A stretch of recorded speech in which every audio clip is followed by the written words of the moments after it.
မင်္ဂလာပါလူငယ်ခေတ်ရဲ့တကြံ FM ကနေစိတ်ချမ်းမြေ့စရာမြန်မာတကြံကာလဖြစ်ပါစေလို့ဆုမွန်ပြုပါတယ်ဒီနေ့တကြံကဘယ်တကြံနဲ့မှမတူတဲ့နှစ်ဖြစ်ပါတယ်တကြံနဲ့ဝေးကွာခဲ့ကြတာ6နှစ်ရှိပါပြီ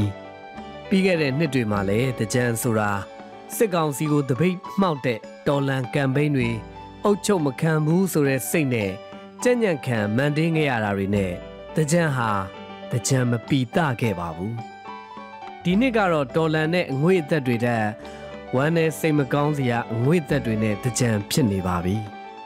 ကျွန်တော်တို့အားလုံးအတွက်တကြံမှာရေပတ်ကစားစရာရေမရှိပါဘူးတချင်းတွေတိတ်ဆိတ်နေကြတဲ့နှစ်ဖြစ်ပါတယ်ကျွန်တော်တို့တွေဟာကိုချစ်တဲ့သူကိုချစ်တဲ့နေရာတွေနဲ့အဝေးကိုစီမှာရှိနေကြရပါတယ်တချို့တွေပြန်မစုံနိုင်အောင်ဝေးသွားခဲ့ကြပါပြီ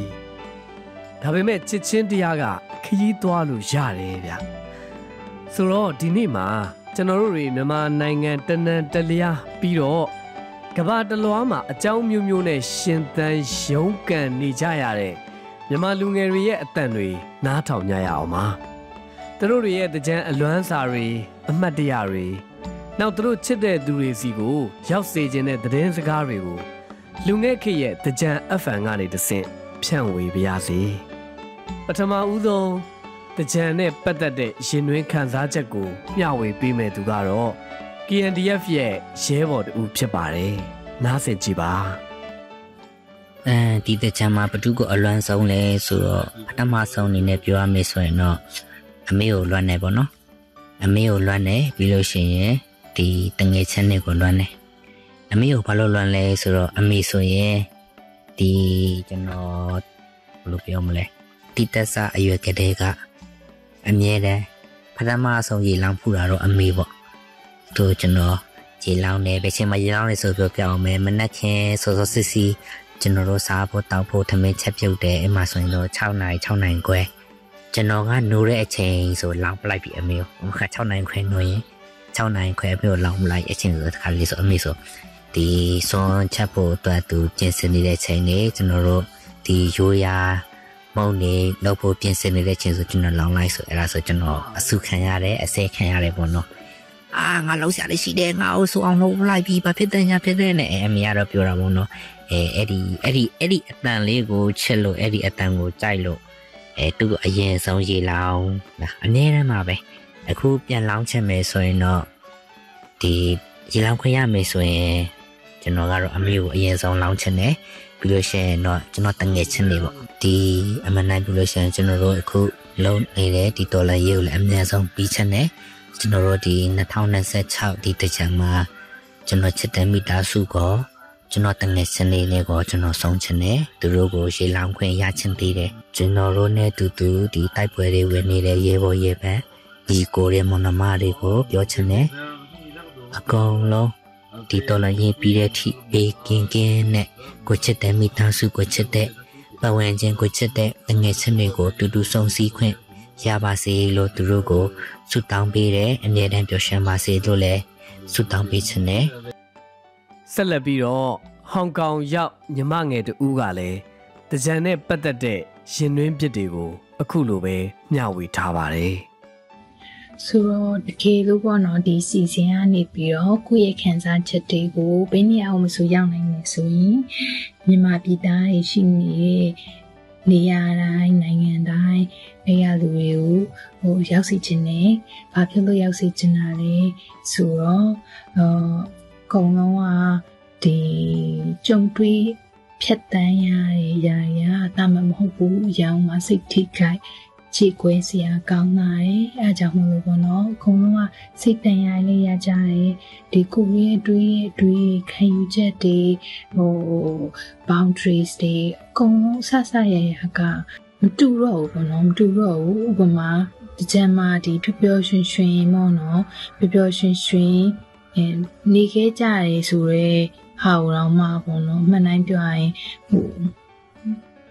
ကျမဆိုရင်တတိကျမရဲ့အုံနောက်ချေ memory မှာတိတ်ပြီးတတိမရတော့ဘူးပေါ့နော်အားကြောင့်မလို့ဘလောက်ပဲစိုးရိမ်ကြုံလာလက်ရှိအချိန်လေးမှာတချံကာလလေးမှာပေါ့နော် ကိုယ့်ရဲ့အိမ်မှာပဲဖြစ်ပေါ့နော်ကိုယ့်ရဲ့တငယ်ချင်းတွေပဲဖြစ်မိသားစုတွေပဲဖြစ်ရေလောင်းတာရေပက်တာရေကစားတာလှုပ်စီခြင်းနဲ့ဘာလို့လဲဆိုတော့အဲ့ဒီအရာတာလေးကိုပြန်ပြီးတော့ခံစားသိချင်တာပေါ့နော်အေးချမ်းစီရဲ့ပျော်ရွှင်စီရဲ့ဒီတချမ်းရဲ့ချိန်တချမ်းဖြစ်လာတဲ့ချိန်မှာခံစားရတဲ့ပျော်ရွှင်မှုလေးကိုနည်းနည်းလေးပဲဖြစ်ပြန်ပြီးတော့တတိယစီခြင်းနဲ့တချမ်းပွဲတော်ကိုဆင်နွှဲစီခြင်းနဲ့ပေါ့နော်ဒီနေ့တော့နောက်ဆုံးမျှဝေပေးမဲ့သူကတော့ဂျပန်မှာရောက်ရှိနေတဲ့ညီငယ်လေးတူကတကြံနဲ့ပတ်သက်တဲ့ခံစားချက်အစုံကိုရှင်းဖွင့်ထားပါတယ်ခင်ဗျာတယောက်ကိုရေလောင်းဝင်ရမယ်ဆိုရင်တော့ကျွန်တော်ဇနီးလောင်းလေးကိုအရင်ရေလောင်းခြင်းနေပဲဒီတကြံမှာကျွန်တော်အလွမ်းဆုံးကကျွန်တော်အိမ်ပေါ့နော်ကျွန်တော်အိမ်ကကျွန်တော်အဖေနဲ့အမေကျွန်တော်ညီလေးရယ်ပြီးတော့ကျွန်တော်ကောင်းမလေးရယ်ပေါ့နော်ကျွန်တော်လိုပဲနိုင်ငံခြားရောက်နေတဲ့လူတွေနေဆက်တွေမှာရှိတဲ့လူတွေနဲ့အချင်းထောင်တွေထဲမှာရှိတဲ့အမှန်တရားအတွက်တိုက်ပွဲဝင်နေတဲ့လူတွေဒီတောတွေတောင်တွေထဲမှာရှိနေတဲ့တော်လန်ရဲဘော်တွေပေါ့နော်သူတို့တွေအတွက်ပြောချင်တာကတော့ကျွန်တော်တို့အတူတူပြောရမယ့်နေ့ကမကြခင်ကျွန်တော်တို့ရဲ့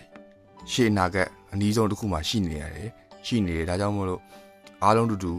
အဲ့ဒီနေ့ကိုတွားကြမယ်အဲ့ဒီနေ့ရောက်မဲ့အချိန်ကလေကျွန်တော်တို့တူတူကြိုးစားရင်မကြခင်ရောက်လာမယ်လို့ယုံကြည်တယ်။အောက်စီဂျင်ကတောင်တန်းဒေသတွေကနေစလို့ကမ်းရိုးတန်းဒေသတွေအထိပြည်မတွေအထိနေရာတိုင်းကိုကျွန်တော်တို့ရဲ့ခံစားချက်တွေရောက်စေခြင်းတယ်အဲ့ဒီကျွန်တော်တို့ယုံကြည်ထားတဲ့မျှော်လင့်ချက်တွေအားလုံးတူတူပြောရမယ့်နေ့ကိုဒီပြည်သူပြည်သားတွေနဲ့အတူတူခံစားခြင်းနဲ့တူတူမျှဝေခြင်းနဲ့ပေါ့နော်ဒီစကြံမှာစိတ်လွတ်ကိုလွတ်နေပေါ့နော်အားလုံးတူနိုင်ငံသူနိုင်ငံသားအားလုံးတူပျော်ခွင့်ရမယ့်ပုံရိပ်ကလေးကကျွန်တော်တို့တော့မျှော်လင့်ချက်ပဲဗျာတကြံဆိုတာတကယ်တော့ပျော်ရွှင်စရာစိတ်ချမ်းမြေ့စရာပြန်လဲစုံစည်းတဲ့အချိန်အခါဖြစ်ပါတယ်နောက်ထပ်မြမရိုးရာတကြံရဲ့အနှစ်သာရကမကောင်းမှုတွေစိတ်ညစ်နွမ်းစရာတွေကိုအတားရည်တွေနဲ့တူစေးကြောတန့်စင်လိုက်တဲ့သဘောလည်းဖြစ်ပါတယ်အသစ်တစ်ခုစတင်မှုခြေလန်းတဲ့စတင်တဲ့အခါသမယလို့လည်းပြောနိုင်ပါတယ်ဒီနှစ်မှာရောဒီနှစ်ရဲ့တိတ်ဆိတ်နေတဲ့တကြံကကျွန်တော်တို့အားလုံးအတူတူရှိနေသေးပဲဆိုတော့ညီညွတ်မှုစီးလုံးမှုနဲ့ကိုချင်းစာနာမှုကိုအတက်နိုင်ဆုံးအချင်းချင်းပြသအားပေးနေကြတာပဲမဟုတ်လားဒီနေ့စီစဉ်မှာပါဝင်မျှဝေပေးကြတဲ့ညီလေးနှစ်ယောက်နဲ့ညီမလေးကို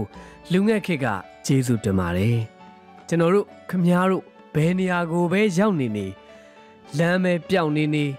ဒီအတန်ဒီအမှတ်တရနဲ့ဒီချစ်ချင်းတရားတွေကခမားတို့အတွက်ကြံပါပဲ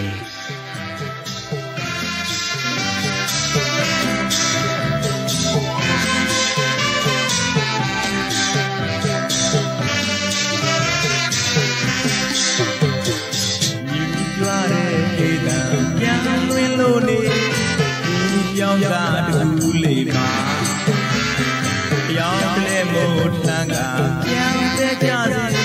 ဘတော်ဘူးလေးတွေပန်းတင်ထားသူရ